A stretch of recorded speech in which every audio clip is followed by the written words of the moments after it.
Today I wear the shirt that makes me look the chubbiest. So I have read all 6 books on the Booker shortlist now, even though I haven't reviewed 2 of them on the channel yet. I just finished The Beasting an hour ago, but because my review process is so intense and I write a lot, I like having a script, it's gonna take me a while before I actually record reviews for them. So I don't know, I'll hopefully get those reviews out before the winner is announced, but I doubt that'll happen. We'll see. I just hope it's one of the 4 that I've already made a review for. Who knows? I had no difficulty ranking these at all. I did not belabor myself with it. It was 1, 2, 3, 4, 5, 6. So easy, so perfect, so objective, so clinical. Just a perfect ranking that is impenetrable and utterly correct. And then after I've ranked them, I'll do a prediction where I'll do my best to kind of give a guess. But in reality, who can say? Right, at number 6 on my list, the worst book I think on the shortlist is Prophet Song. I don't think that's a surprise. I think Prophet Song is swinging for the fences the most out of any book on the shortlist, apart from maybe If I Survive You, and I just don't think it's working. I think that, again, as I said in my longer review, I think that the style is clashing with the plot, and I think there are some things he puts in the style and some of the ways, some of the things that he writes that came across very amateurish and cringe. I think a lot of it was very cringe. I saw him mention somewhere that he called the book like a radical attempt at empathy or something, which is the very thing I was criticizing him of not achieving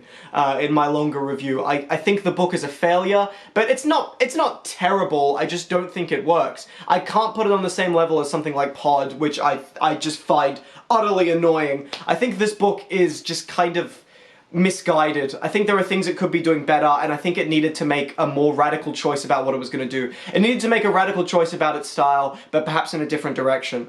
Because I think for the most part, like, the concept works. I think the person whose viewpoint we're in works fine. I like that. And I like the progression of the plot just fine. I just wish it was written differently. It's just the writing. It really is just the writing, but it is enough to kill the book. Number 5. Already we're at books that I like, which is good. That beats the international Booker shortlist from what I remember. At number 5, we have Study for Obedience. I know it's quite low on the list because a lot of people really like that one. It's just that it didn't necessarily connect with me. It's funny because I think books like that are kind of experimental, I guess. Not really experimental, that's the wrong word. Maybe more like, what's the word? Not dense either. There's a type of book that I like that this book is, but there's, it might just be the themes it's exploring, it might just be the viewpoint, I don't know. I wasn't in love with it, and I've forgotten a lot of it. I reread some of it before I made this video. I reread like half of it, and I was going,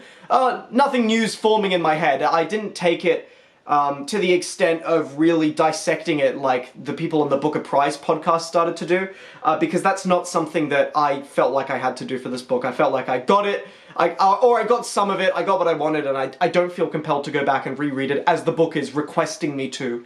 Having said that, I still think it's good though. If it won, I'd be like, yeah, sure, fine, whatever. And, you know, it could be worse, could definitely be worse. At number 4 on my list, we have one of the books I haven't talked about yet, which is If I Survive You by Jonathan Escoffery, I think his name is. I think that the overall disparate goal he's got of putting these short stories together into a coherent narrative, I think I'm trying to figure out the amount of credit I can give him for doing it, because there are sections of the book that suck fucking penis, and I think that when you're viewing it through the lens of this is a narrative, and the fact that everything is so disconnected is part of the narrative experience, I think that only works for some sections of the book. And I think it's big sections of the book, but for example, the first 2 stories, I'm not going to get into it, but I think the first 2 stories go against some of the way I should be viewing the book by how annoying they are and how much they kind of fall into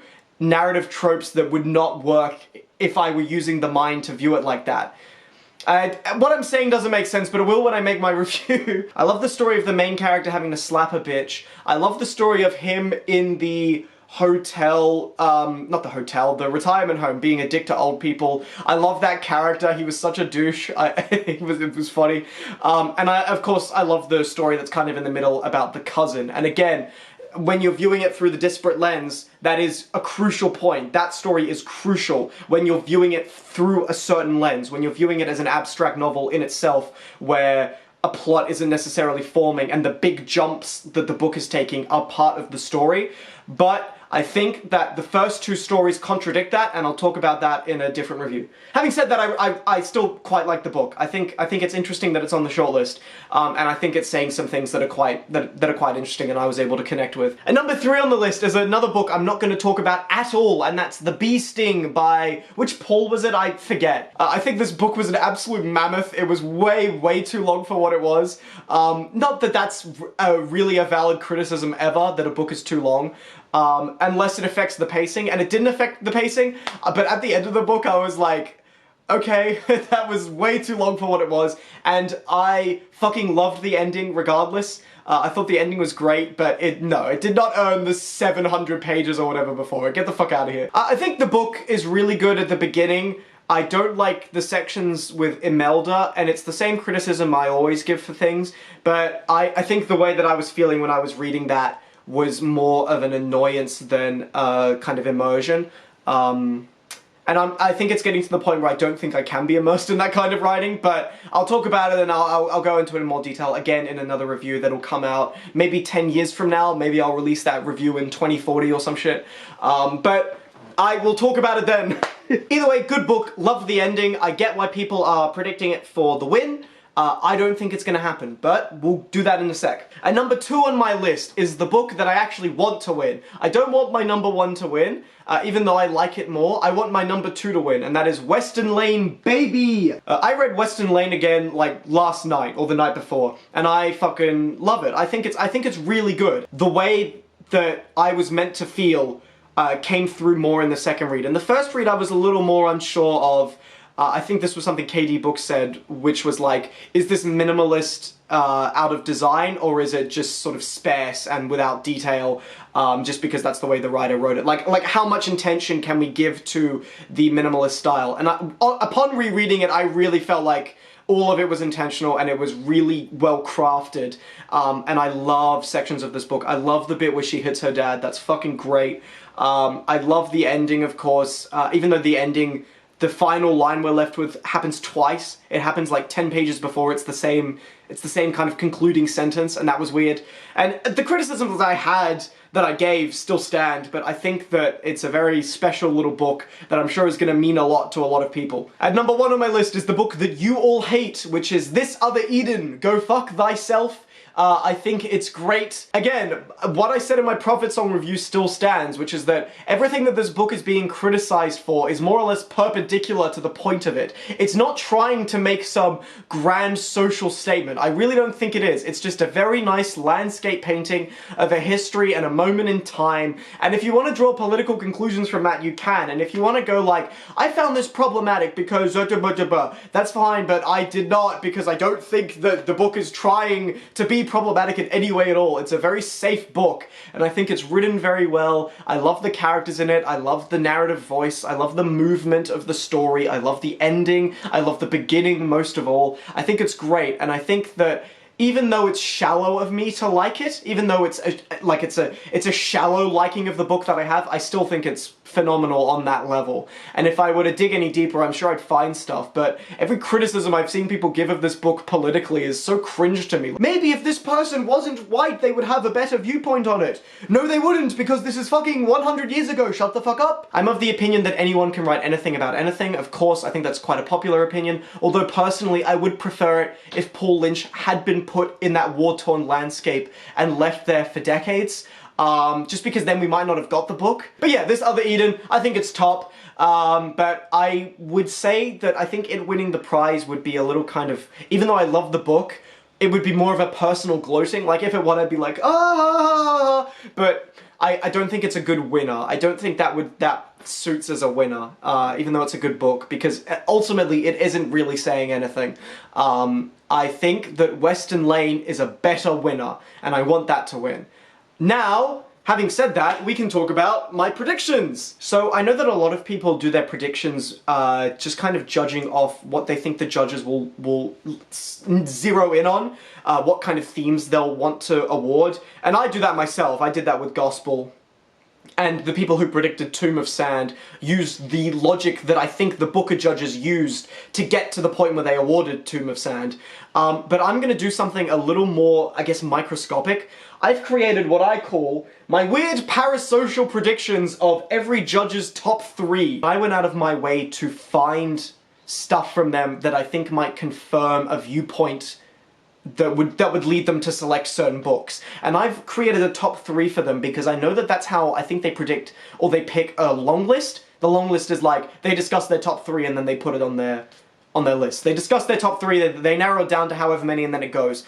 But I think that they'll do the same thing again for the shortlist. I think they'll do top 3s and then talk about the top 3s. So I've created top 3s for each judge, and I have allocated them points. So if someone's, this is so funny, if I've given someone a number 1, that book gets 3 points. If it's a number 2, that book gets 2 points. And if it's a number 3, that book gets 1 point. And at the end, I was left with one book that had more points than the others, and so that's just what I'll predict. Alright, our first judge to talk about is Adjoa Ando. If she had anything to do with it, a white man would not win the prize. I think that she would let her politics get in the way in that way. So, I have said that her number 1, when they talk about the books, will be If I Survive You. I think that the politics will matter to her above all else. I've picked If I Survive You for her, that's number 1.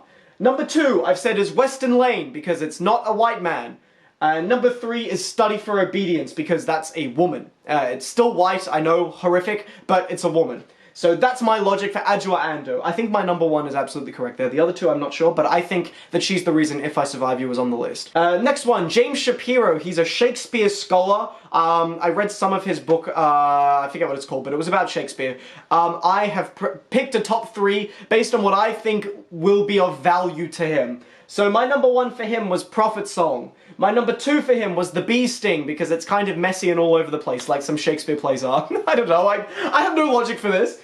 And my number 3 for him was This Other Eden. So there we go, that's my top 3 for James Shapiro. Alright, next one, Mary Jean Chan. I read a book of hers called Fleisch, is that how you pronounce it? Anyway, it was a book of poetry about a young girl playing tennis, and I went, oh, I know what her number 1's gonna be. So I picked her number 1 is gonna be Weston Lane. Her number 2 is going to be Study for Obedience, because it's also kind of poetic and dense in some of the ways that Mary Jean Chan's poetry is.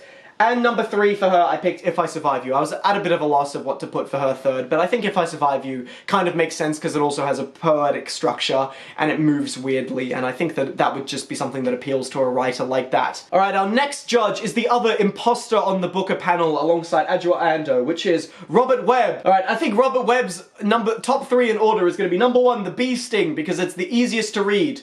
Number 2 is going to be Prophet Song, because I think he will think that it's important. And number 3, I picked This Other Eden, because he would read it and enjoy it on the superficial level that I enjoyed it. Alright, number 5, Essie Agdugyan. Her number 1 is This Other Eden, because she said on the original covers for the novel that she thinks it's a masterpiece or whatever. That's her number 1. That's the only pick on the list that I feel confident is actually true. So her number 1 is This Other Eden. Her number 2, I picked for her Study for Obedience. And her number 3, I picked for her Weston Lane. So, that list all done, and the points tallied up. The book that has the most amount of points there, the only book on 6 points, is Weston Lane. So that's what I'm gonna predict. Now, Weston Lane would be kind of an atypical winner, but it does make sense in some ways. I think mostly because people like it, and I also think that because these judges have to reread these books like 4 or 5 times, that's the book that will become better for them. I don't think a reread of Prophet Song would improve the book for anyone. Get the fuck out of here. No, you'd be more turned off by it if you weren't turned off already. Whereas I think Weston Lane improves as you reread it. I think that a massive chunky fucker like The Bee Sting, I think the flaws of it will become more obvious. I think the stuff that can be cut out of that book will become more obvious as you reread it. And I'm not going to reread it for a long-ass time if I ever do. But I think that that's something that would become an issue for them. If I Survive You might become better on rereads. Honestly, if I were picking it personally, that would be my runner-up. I think that that's a book they could land on. But This Other Eden wouldn't improve on rereads. I think Study for Obedience is designed to improve on rereads, but maybe only with select audiences that would happen. I feel like Weston Lane is the one that would remain in their heads the longest, and as I've said from my parasocial ranking, I think that that's the one that would have the most support right out of the gate. When they start discussing the books and they start bringing more of the kind of politics into it of, alright, well, what's the race of the author? What's the theme? Who are they talking about? I think that that book will continue to reign supreme. I think that it at the end of the day, if they're looking to compromise on a book, that would be the compromising book. If some people are leaning towards This Other Eden, and other people are really heavily against it, as I've seen in just normal discourse, I think that the book that would survive the fighting would be Weston Lane. Not that I think this jury is going to be one that particularly fights. I mean, there have been examples further back in the book of history where that has happened. Like, I think, Offshore Penelope Fitzgerald, that book was like, a middle ground choice. There's other examples, of course, but I think that is, if we're talking about a scenario where that happens, Weston Lane is the book that wins there. So I think I will predict that. Personally, I think that's just what I'll go for. For a long time, I thought Study for Obedience was going to win, but the more time that goes, I just don't see that as the one that comes out victorious. I don't know, I don't think so. Especially considering it just won like a $100,000 prize elsewhere. I think that the Booker like to award it to a book that isn't getting awarded elsewhere. I feel like I've seen that a couple of times before, and definitely with Tomb of Sand, where Books of Jacob was meant to win there, and then Tomb of Sand took it. So I think that a book like This Other Eden won't win because the author's won the Pulitzer before. I think that Study for Obedience won't win on that same ground. Stuff like that. I'd love to know what you guys are predicting, and more importantly, your reasons for predicting it in the big bad comments below. Thank you all for watching. I look forward to screaming at Jack Edwards in about 10 days from now. So thank you guys. Bye!